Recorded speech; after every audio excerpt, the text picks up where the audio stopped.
আসসালামু আলাইকুম সুপ্রিয় দর্শক, সবাইকে ঈদ মোবারক, ঈদ উল ফিতরের শুভেচ্ছা। আজকে পবিত্র ঈদ উল ফিতর উদযাপিত হচ্ছে পুরো বাংলাদেশ জুড়ে। তাই তো ঢাকার রাজধানীবাসীর অনেকেই নারীর টানে বাড়ি ফিরেছে, রাজধানী ছেড়ে গ্রামে ঈদ উদযাপন করতেছে, পরিবারের মানুষের সঙ্গে ঈদ উদযাপন করতেছে। তাই আজকে ঢাকার এই পরিস্থিতি, বছরে দুইবার রাজধানীবাসীর স্বপ্ন থাকে ঢাকা শহরে যানজটমুক্ত হবে এবং ঝামেলাহীন হবে। ঠিক মানুষের রাজধানীবাসীর এই স্বপ্নটা পূরণ হয় বছরে দুইবারই, ঈদ উল ফিতর এবং ঈদ উল আজহার দিনে। আজকে যেমন ঢাকা নীরব, শুনশান, যানজটহীন, ঝামেলাহীন, ঠিক এই দিনগুলোতেই ঢাকা এরকম যানজটহীন এবং নীরব শুনশান দেখা যায়।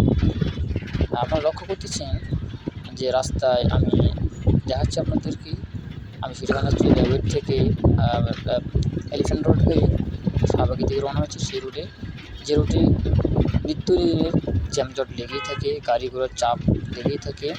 সো আজকে সে রুটটা কত সুন্দর পরিষ্কার পরিচ্ছন্ন, কোনো যানজট নেই, কোনো গাড়ি ঘোড়ার চাপ নেই, কোনো মানুষজন নেই। কী সুন্দর একটা পরিবেশ, মনোরম পরিবেশ, যেটা অনেকের স্বপ্ন। সেই স্বপ্নটা পূরণ হয় যে ঈদ উল ফিতর এবং ঈদ উল আজহার দিনে। আর অন্যান্য দিনে যেমন হয় সেটা খারাপ কন্ডিশন বা দেশে কোনো অস্থিতিশীলতার জন্য সেটা আলাদা হিসেব। তবে এই দিনগুলোতেই শুধু রাজধানীর এরকম চিত্র আমরা দেখতে পাই। তো পরিশেষে সবাইকে ঈদ মোবারক। সবাই ঈদ উদযাপন করুন এবং আবার বাংলাদেশের প্রাণের রাজধানী ঢাকায় ফিরে আসবে সুস্থ সবল হয়ে, এই দোয়া করি। আসসালামু আলাইকুম।